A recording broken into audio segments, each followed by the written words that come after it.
Según Génesis 47, 12, 27, durante la sequía en Egipto, José almacenó y preservó el alimento. Para subsistir, la gente tuvo que venderlo todo y, al fin, incluso a sí mismos. Ese es el precio de vencer. Así es en este tiempo del fin, donde conseguir el alimento para entrar al reino y conquistar nuestra tierra, que es Cristo, formado en nosotros, nos costará renunciar a todo, incluso a nuestra propia vida. Pero a cambio de nuestro todo, tendremos su todo y reinaremos con él. Con ustedes, José. Hola, aquí estoy de nuevo con todos ustedes para continuar con este maravilloso estudio de Apocalipsis. En concreto, ya saben que estamos con el libro sexto y hoy vamos a estudiar el capítulo 6, que se titula El ángel vencedor de la carne, y que me parece un capítulo que les va a gustar mucho porque es muy actual y vamos a ver cosas como tan interesantes como el trazado masónico de la ciudad de Washington y otras cosas por el estilo. Y bueno, pues aquí vamos a tratar de la quinta copa, el trono de Satanás, el trono de la bestia, el trazado masónico de la ciudad de Washington, D.C. y su relación con la Roma Vaticana, el tema de Baphomet, ya saben que es el dios cabra, el dios de la masonería, que es una representación de Satanás, la conexión también entre los templarios y la masonería, en fin, unas cosas muy de actualidad y muy interesantes. Pero como siempre saben, lo vamos a hacer a través del archivo ODT de OpenOffice y comenzamos. Hoy vamos a ver solo un capítulo porque es un poco más largo que lo habitual. Capítulo 6. El ángel vencedor de la carne. Apocalipsis 16 del 10 al 11 dice: Y el quinto ángel derramó su copa sobre el trono de la bestia, y su reino se oscureció, y se mordían la lengua a causa del dolor, y blasfemaban contra el Dios del cielo a causa de sus dolores y de sus llagas, y no se arrepintieron de sus obras. Las copas cuarta y quinta están estrechamente relacionadas.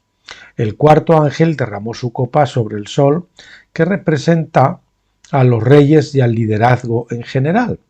El quinto ángel derramó su copa sobre el trono de la bestia. Por lo tanto, los reyes y sus tronos son juzgados en la cuarta y en la quinta copa.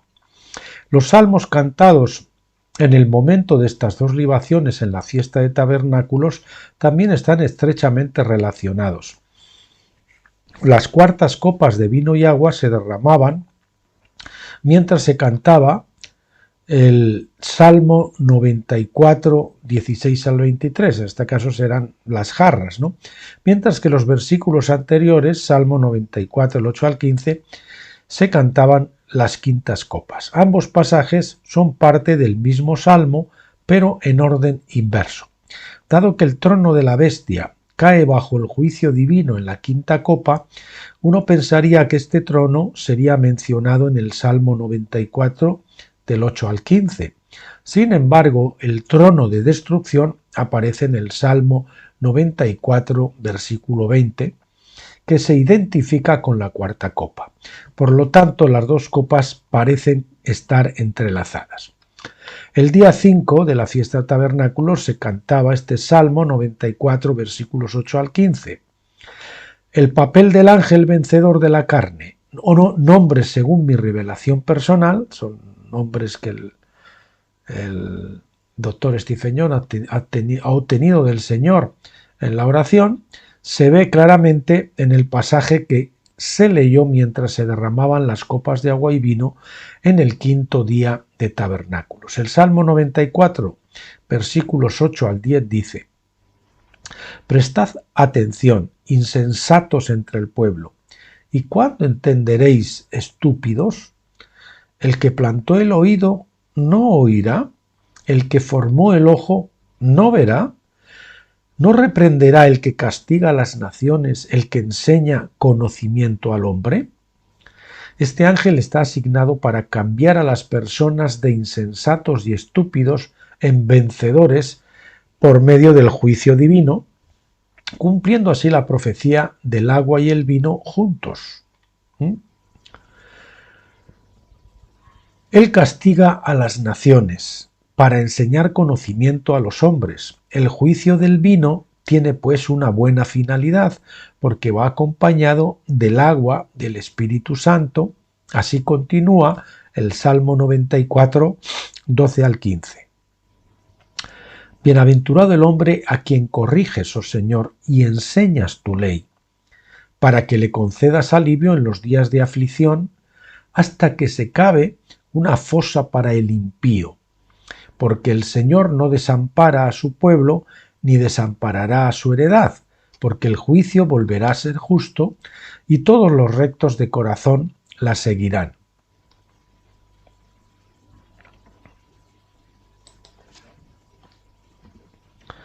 Lo seguirán.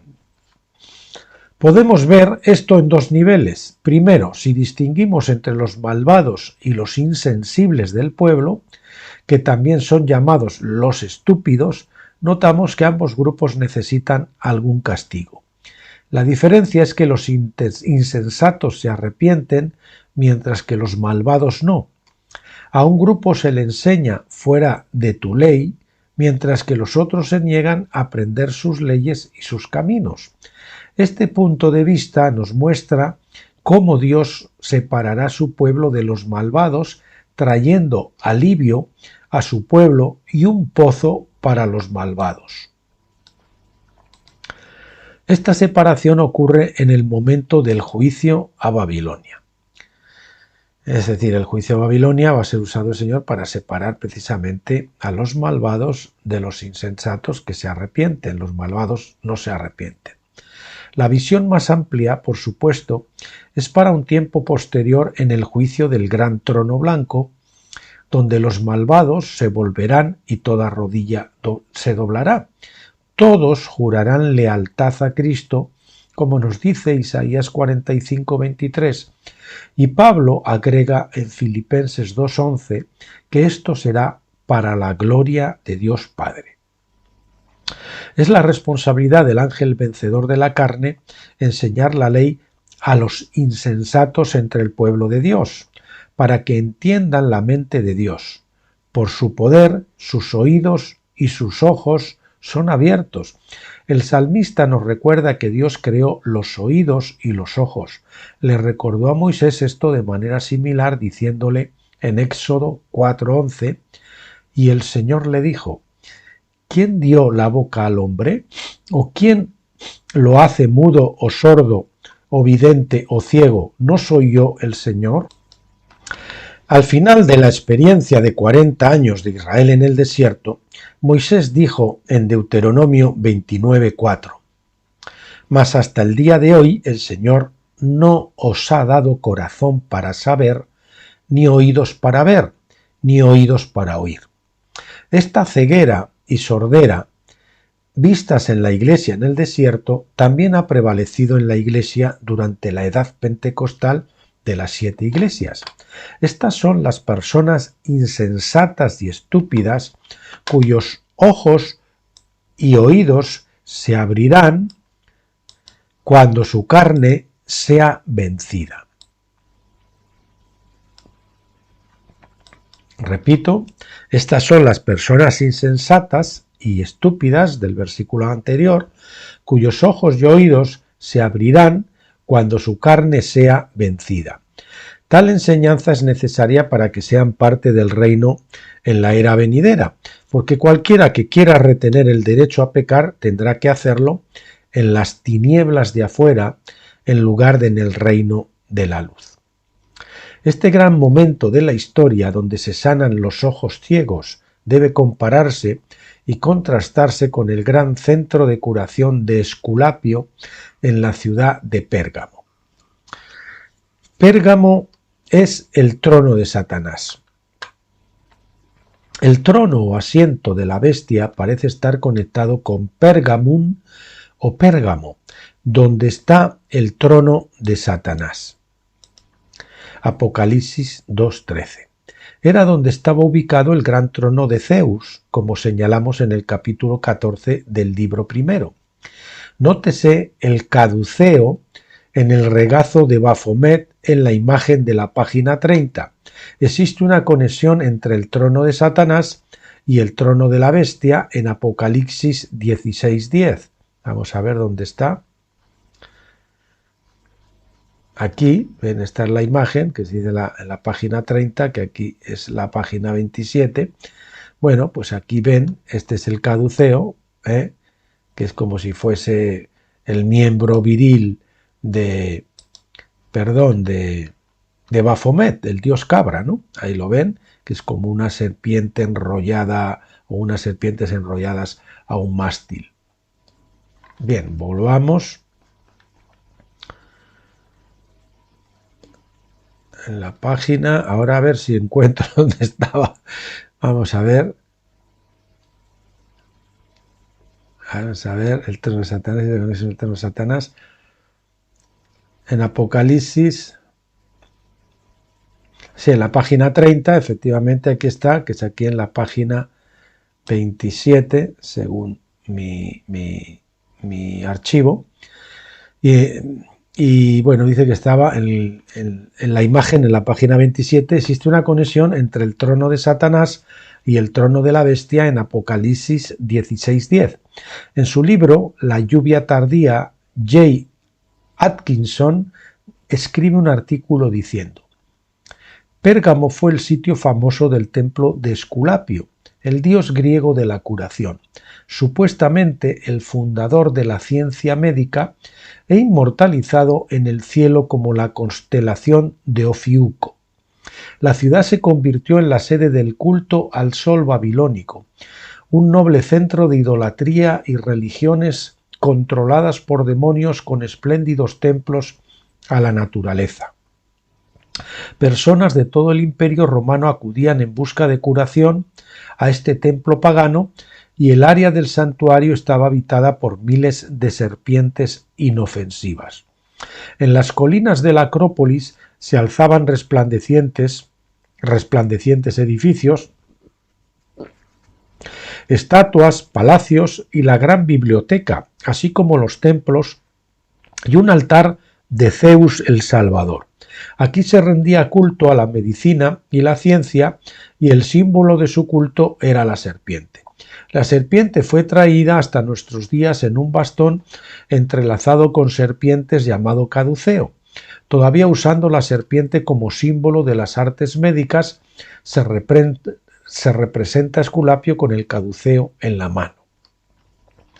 El caduceo es aún hoy el símbolo principal de la profesión médica.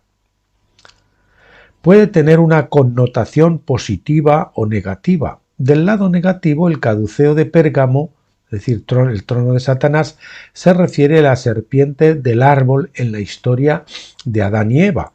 Del lado positivo, fue la serpiente de bronce en el desierto de Moisés. Cuando el pueblo miraba a esa serpiente, eran sanados de las mordeduras de la serpiente, es decir, de la maldición del pecado. Números 21:9 dice: Y Moisés hizo una serpiente de bronce y la puso sobre el estandarte, y aconteció que si una serpiente mordía a alguno, cuando miraba a la serpiente de bronce vivía. En Juan 3, del 14 al 15 y nuevamente en Juan 12, del 32 al 33, Jesús fue comparado con la serpiente que Moisés levantó en el desierto. Algunos encuentran extraño que Jesús sea comparado con la serpiente cuando fue levantado en la cruz, pero en su muerte él fue hecho para ser una maldición por nosotros. La serpiente de bronce era el antídoto contra el veneno de las serpientes que habían mordido al pueblo. Este veneno es el pecado, y el antídoto fue que Jesús fue hecho maldición por nosotros para que pudiéramos vivir. Repito esto: la serpiente de bronce era el antídoto contra el veneno de las serpientes que habían mordido al pueblo. Ese veneno es el pecado, y el antídoto fue que Jesús fue hecho maldición por nosotros para que pudiéramos vivir. Este es el lado positivo del caduceo, la serpiente en el poste o árbol. Los sacerdotes del templo de Esculapio en Pérgamo no conocían el lado positivo de esto. Su adoración a la serpiente era una falsificación que terminó adorando a la serpiente de Génesis 3, y esto convirtió su templo en el trono.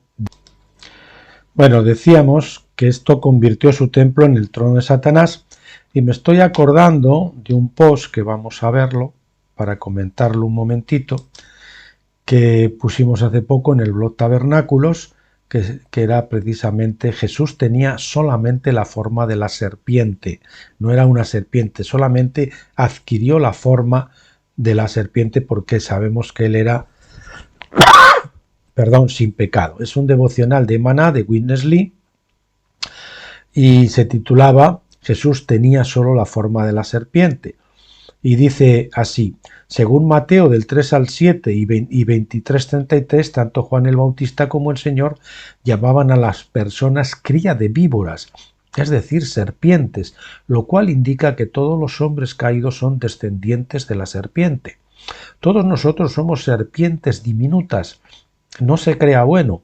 Antes de ser salvo, usted era una serpiente. Es por esto que el Señor Jesús murió en la cruz, para sufrir la condenación de Dios. Cuando Jesús estaba en la cruz, no solo era hombre, sino que también tenía la forma de una serpiente. A los ojos de Dios, él tomó la forma de la serpiente y murió en la cruz por nosotros, las personas serpentinas. Tal vez usted nunca haya oído que Jesús tomó en sí la forma de una serpiente, la semejanza de carne de pecado. Es decir, solamente tenía la semejanza de carne de pecado. Él no era carne de pecado, solo adquirió la semejanza de la carne de pecado. Ha oído que Jesús es Dios y que tomó la forma de un hombre, pero no ha oído que también tomó la forma de una serpiente. ¡Cuán maravilloso es él! Bien, este es el devocional que pusimos pues hace muy poquito. Creo que fue el 20 de junio, hace poquito tiempo, en el blog Tabernáculos. Bueno, pues regresemos a nuestro estudio y comenzamos con el epígrafe Las quintas copas vertidas en 2004. Fuimos guiados a derramar las quintas copas de agua y vino en Washington, D.C., lugar del trono de la serpiente en nuestra era. En abril de 2004, Bob Henley y yo viajamos a Washington, D.C. en un viaje de exploración para prepararnos para verter las quintas copas. Ya sabe que Stephen Jones y su equipo hacían actos proféticos implementando estas copas proféticas de Apocalipsis en nuestro tiempo. Fui llevado a tomar una jarra de agua del río Mississippi cerca de la Isla de la Paz, donde habíamos derramado las terceras copas de agua, y vino 2 años antes. Fuimos a Washington sabiendo únicamente que íbamos a derramar esta agua en algún lugar de Washington el 8 de abril para cumplir la ley de guerra espiritual que se encuentra en Deuteronomio 20:10.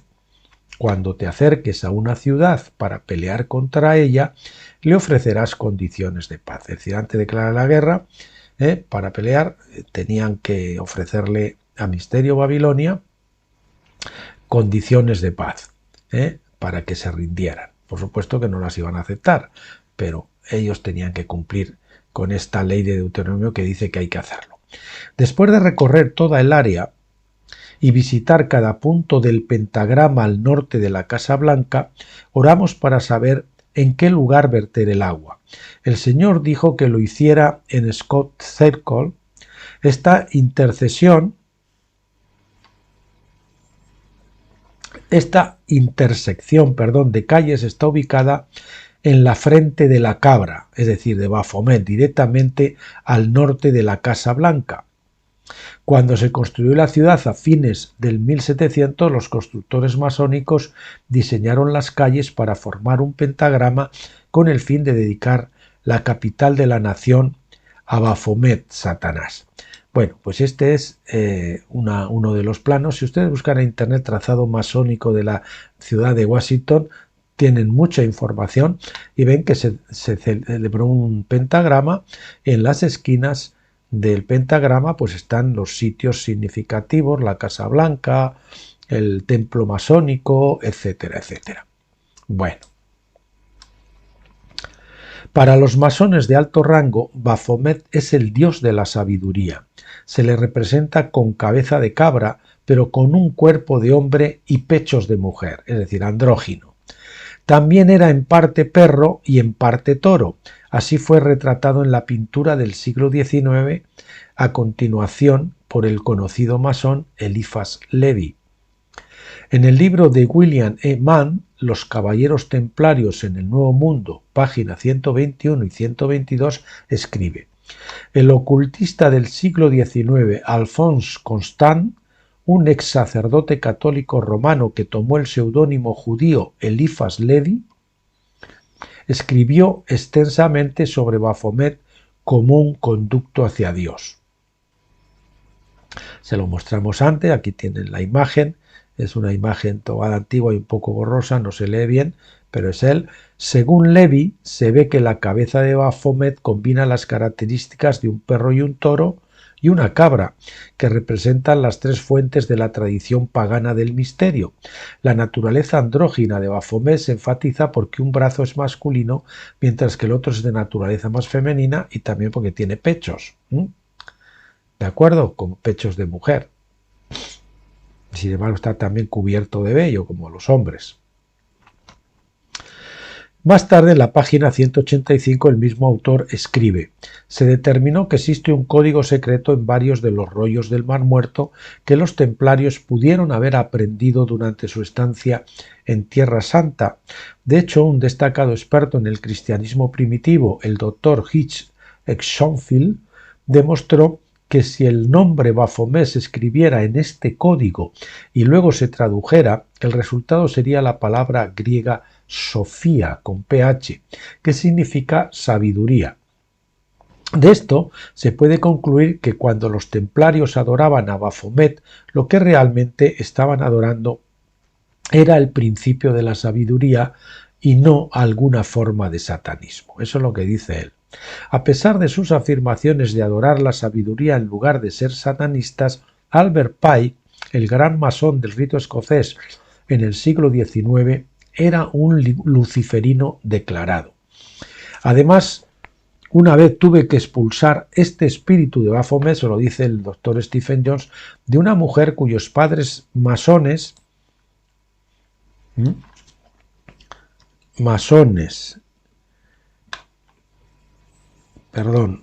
que estoy corrigiendo, de alto rango, la habían dedicado a Satanás cuando tenía 5 años.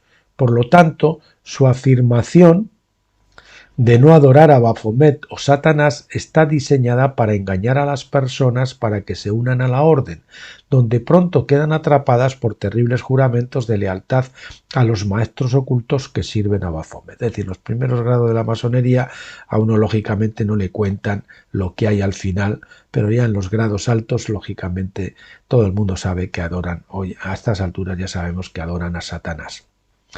El diseño de las calles de Washington D.C. situaron la Casa Blanca en la boca de Baphomet con el fin de convertir a los presidentes en portavoces del falso dios de la masonería. Bueno, vamos a ver ahora el epígrafe Washington y Roma.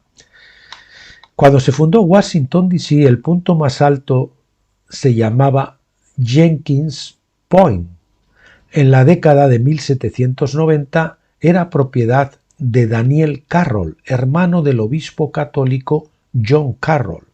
Nos dice David Ovason que en épocas anteriores el cerro se había llamado Roma. Y esto lo dice el libro La arquitectura secreta de nuestra capital nacional, página 8.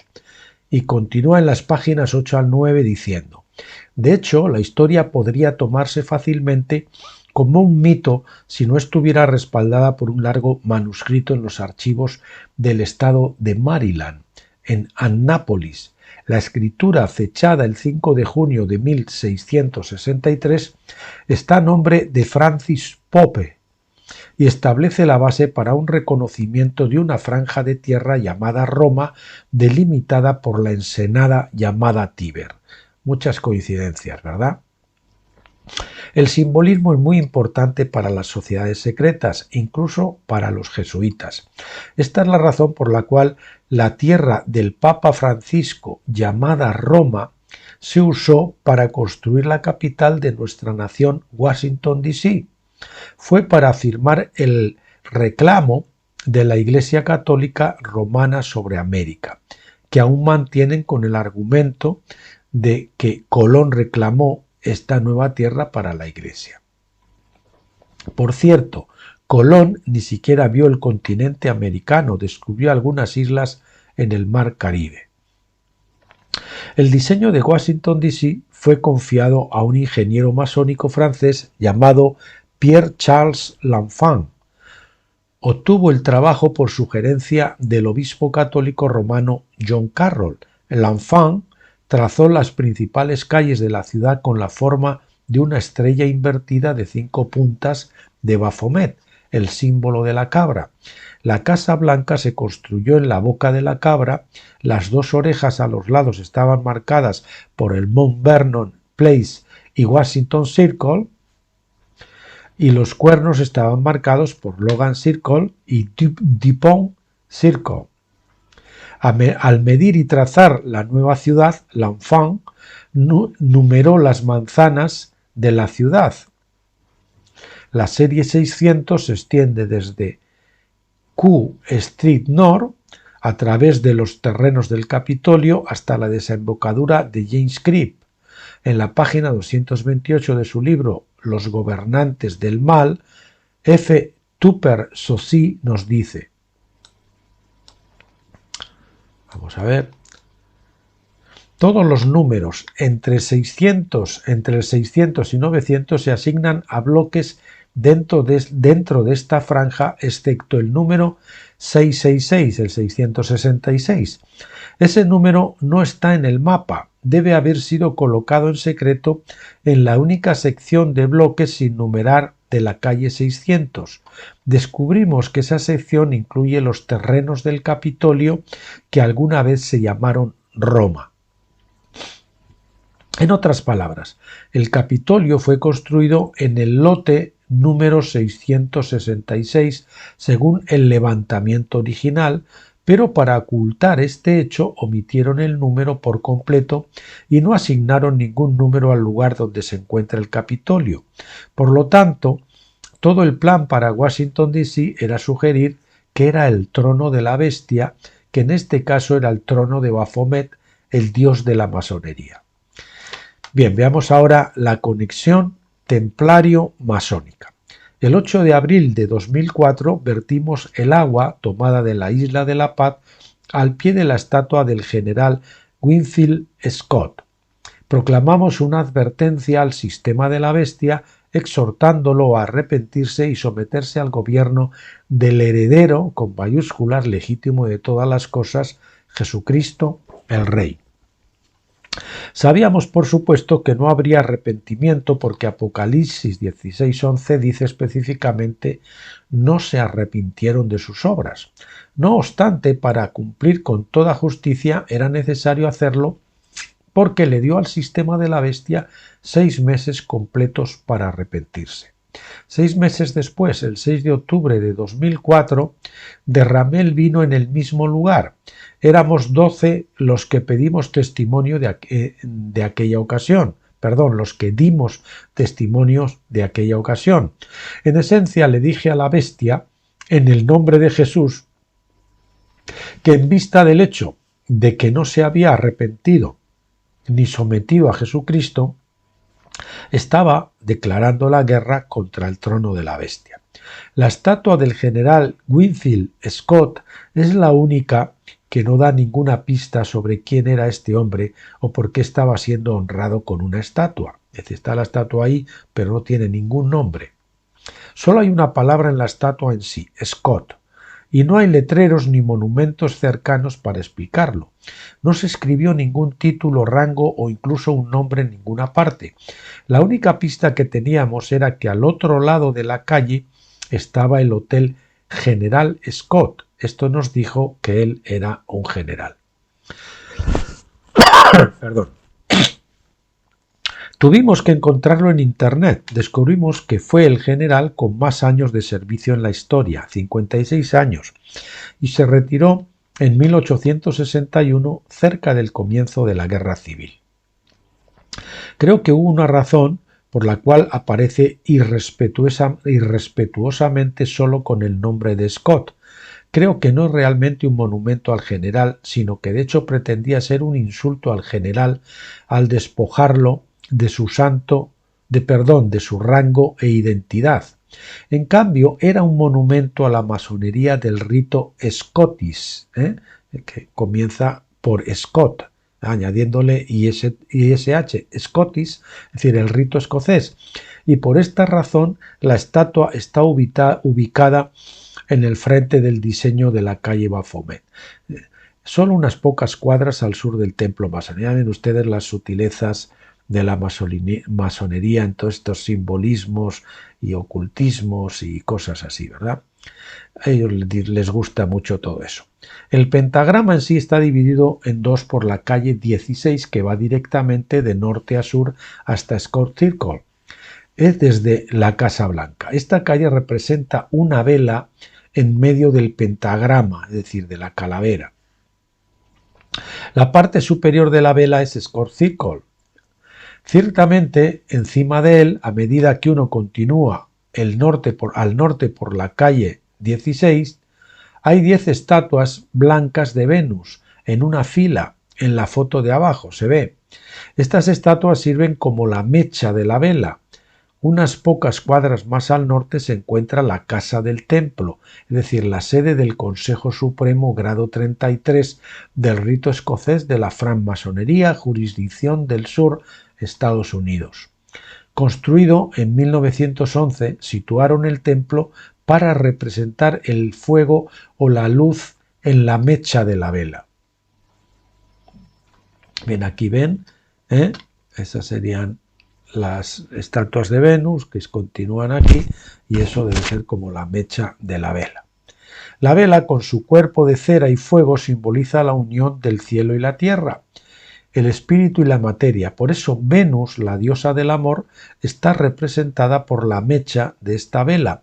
Manifiesta una unión sexual entre Venus, la tierra, y Marte, el cielo. Como la mecha, ella es el punto de contacto que atrae al dios del cielo a la tierra. La masonería trata de unir el cielo y la tierra por fuerzas espirituales que son controladas por la carne y por la voluntad carnal del hombre.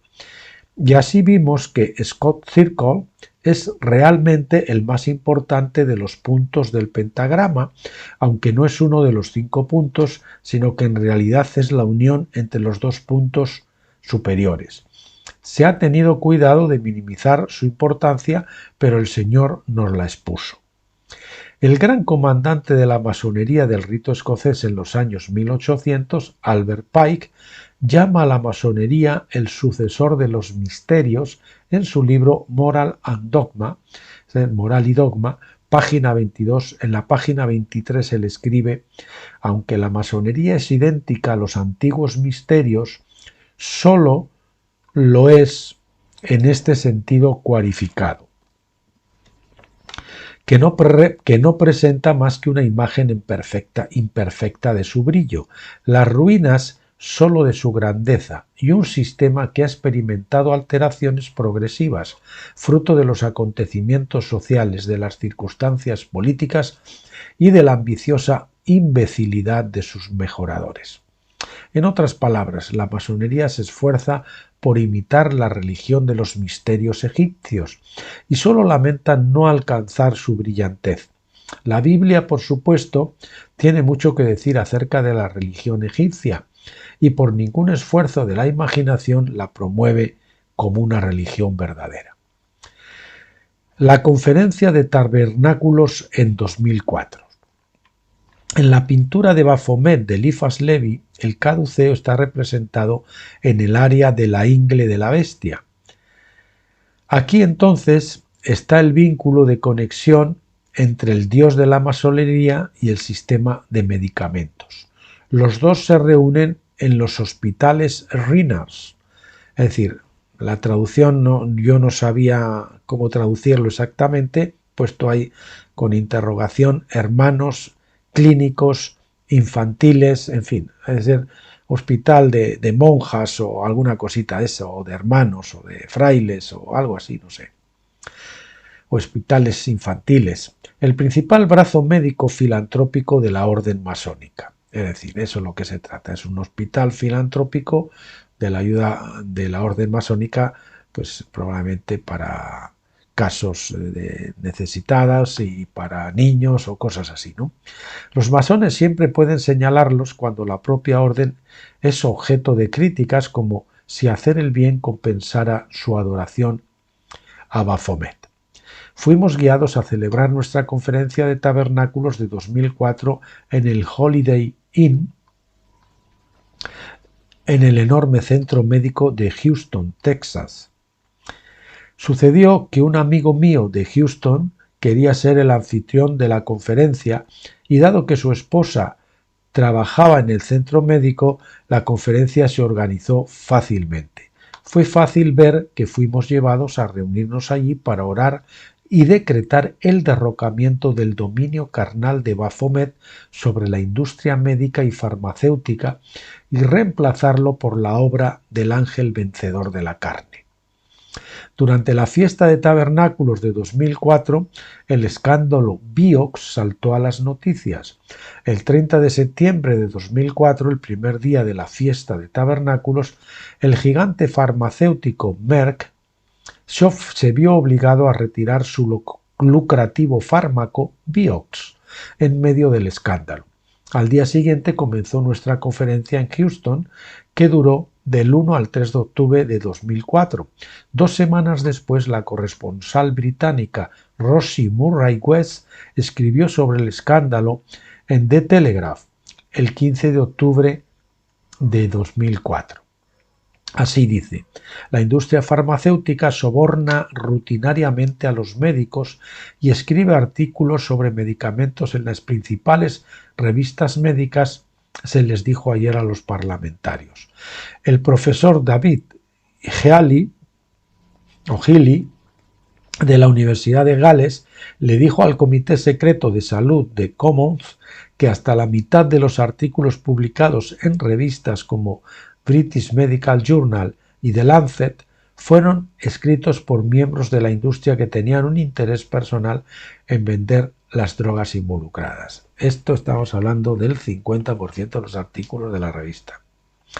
Luego se pagó a médicos respetados para que pusieran sus nombres en la parte superior de los artículos, afirmó, a pesar de que no habían visto los datos sin procesar en los que se basaban. También dijo el periódico lo siguiente: dijo que le habían pedido que pusiera su nombre en un artículo, pero no lo había hecho. Luego vio el mismo artículo con el nombre de Siegfried Kasper, del Departamento de Psiquiatría General de la Universidad de Viena. La industria farmacéutica está tambaleándose por el reciente retiro del medicamento para la artritis reumatoide Vioxx y por la preocupación generalizada sobre el antidepresivo Seroxat que se receta a los niños. Creo que esta exposición que hizo que la industria farmacéutica se tambaleara fue una señal del juicio divino sobre este aspecto del gobierno de Baphomet en Washington, D.C. Perdón. Pocos días después de la conferencia de Houston, el 6 de octubre de 2004, el séptimo día de tabernáculos, vertimos la copa de vino al pie de la estatua del general Scott en Washington, D.C. Bueno, avanzamos. La quinta señal en Juan. La quinta señal del Evangelio de Juan se correlaciona con las quintas copas derramadas en el quinto día de tabernáculos. Estas señales en Juan, por supuesto, profetizan el lado positivo de la fiesta de tabernáculos, es decir, las copas de agua y el derramamiento del Espíritu Santo. La quinta señal se encuentra en Juan 6, del 16 al 21, donde Jesús caminó sobre el agua para encontrarse con los discípulos durante la tormenta en medio del mar de Galilea. He resaltado en negrita, en medio del mar de Galilea. Quiero decirles que en todos estos libros que yo he traducido y he repasado ahí, pues todos los que ven los resaltados son míos, no son del autor Stephen Jones. Es una profecía de la segunda venida de Cristo, en la que Pedro, en representación de los vencedores, sale a su encuentro. También parece establecer el tiempo de la venida de Cristo en el quinto día de tabernáculos, después la mitad de la fiesta, es decir, dividiendo los 7 días, primero 4 y luego pasamos al quinto, ¿no? Que sería dividiéndolo entre 4 días y 3 días, ¿no? En 2004, mi amigo Kevin Peters preguntó si podía organizar la conferencia Tabernáculos en el Centro Médico de Houston, Texas. Inmediatamente supe que esto estaba de acuerdo con el plan divino, porque él estaba representando a Pedro en el Evangelio de Juan, porque se llamaba Kevin Peters, Pedro, ¿no? Así que fuimos a Houston en 2004 para decretar juicio sobre los intentos del hombre de curar enfermedades con hiel, y ajenjo. Esto en la Biblia, hiel, se refiere a amapolas, y ajenjo se refiere al opio y a drogas. Esto sí tiene información en otros libros de Stephen Jones. Y para declarar la curación a través del bálsamo de Galá, Jeremías 8:22, 9 al 15, es decir, a las amapolas y el opio, que se saca de las amapolas, del ajenjo. Las drogas se opone el bálsamo, la curación, la sanidad del Señor. Repito esto, así que fuimos a Houston en 2004 para decretar juicio sobre los intentos del hombre de curar enfermedades con hiel, amapolas y ajenjo, opio, drogas, y para declarar la curación a través del bálsamo de Galad, Jeremías 8:22 y 9:15. Y capítulo 9:15. Para un estudio más extenso sobre el significado profético del ajenjo y la hiel, véase el capítulo 7 de Deuteronomio, la segunda ley, libro 10, que también, como saben, como el resto de los libros, lo tienen, pues lógicamente, en el blog Tabernáculos. Y bueno, pues hoy yo creo que hasta aquí ha sido suficiente, 42 minutos, y lo dejamos aquí. Ya para la semana que viene, el lunes, Dios mediante, estaremos viendo el ángel de la influencia pura, y si es corto, pues algún capítulo añadido. Que Dios les bendiga, que estén bien, y nos vemos, si Dios quiere, mañana miércoles para continuar con los folletos de Stephen Jones, ya saben, esos principios básicos que nos ayudan a entender, a sentar las bases de la revelación de Tabernáculos, para que podamos seguir avanzando en esta tremenda revelación que el Señor nos está trayendo en este tiempo. Hasta entonces.